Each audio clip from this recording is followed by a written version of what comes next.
yang dihormati, diseganin, iya kan?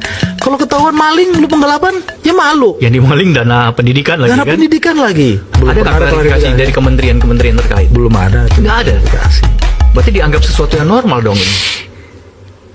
Ada kepala sekolah karena udah ketahuan nih ratusan juta kamu, saya sambil tunjuk-tunjuk sama kamu itu kurang ajar, masa anak yatim kamu, masa anak yatim kamu tipu, saya gituin sama dia. Ya masukkanlah minimal kepada kementerian. Abang temukan banyak masalah seperti ini kan? Ya, jadikan saya menteri lah.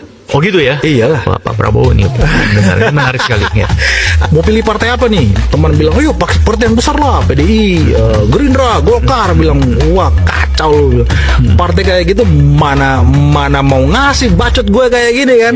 Pasti gue nanti dikontrol nih kan. Kita kan mendukung pemerintah nih, partai kita kan. Berarti teman ya? Bukankah teman lebih berhak menegur? Menegur ya.